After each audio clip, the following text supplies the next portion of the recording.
Hello everybody, my name is Jack Audioso and this is my Nowhere Metaverse. So I picked a scenic ocean with a great view. I just feel like this is very relaxing for the students. I mean, I just love how beautiful it looks and everywhere. So when you come in, you would be able to see these three different places that they can go to. Students would go to the first one and they would click on it and find out what they're doing. So it's a China reunified Nearpod. Complete the Nearpod assignment for this week, then go to the other two sections of this space to complete the other two assignments.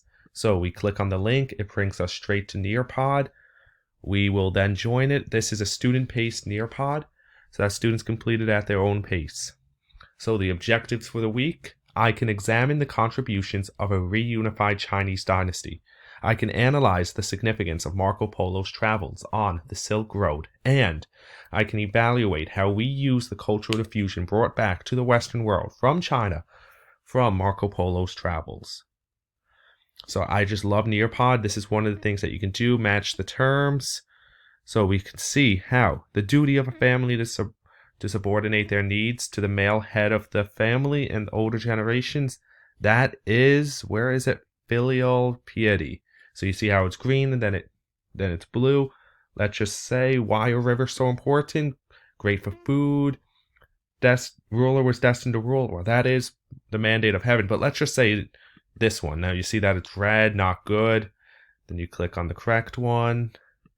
Legalism. Might be this one. No, it's not. So then it would be that and that. So you see it just how we love Nearpod, 7 tries. That a teacher will be able to see that. That would be me. Then we have slides that students can go straight through. Open-ended question. More slides. Talking about Marco Polo now. This is going to be a big part of the unit. And the Silk Road. Now we have a video that students can watch. Just overall, Nearpod is a really great tool to use.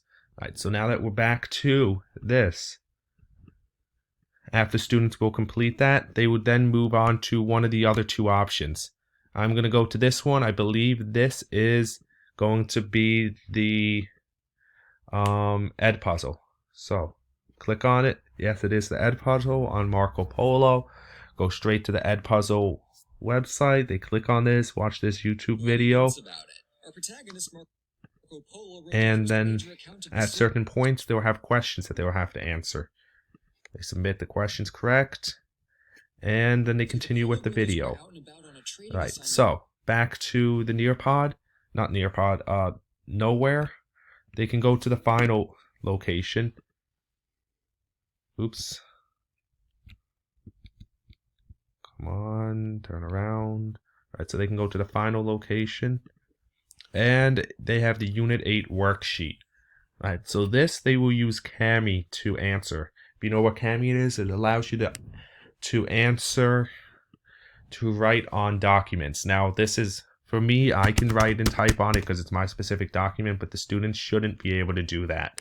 And if any of you can do that, please let me know so I know to change that, but the students should not be able to do that.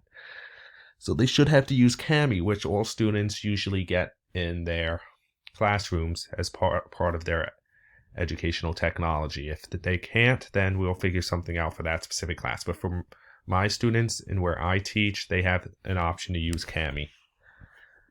So they can answer the questions. You can see this all is based on the Nearpod. And yeah, so that is my experience, my assignment on Nowhere. I really like it. I think it's really good. I believe I can use this to have students do work for a week assignment. Then they can have a quiz on it. I actually think this is best when students are off for like a week. Maybe not have a full unit like this, but you can do something with an Edpuzzle or a Gimkit or so on, just so that they have an assignment to do over the break where you don't have to actually be there to teach them.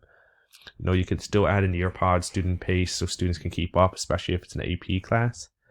And I believe this is just a great way to interact with the students, have students interact with each other.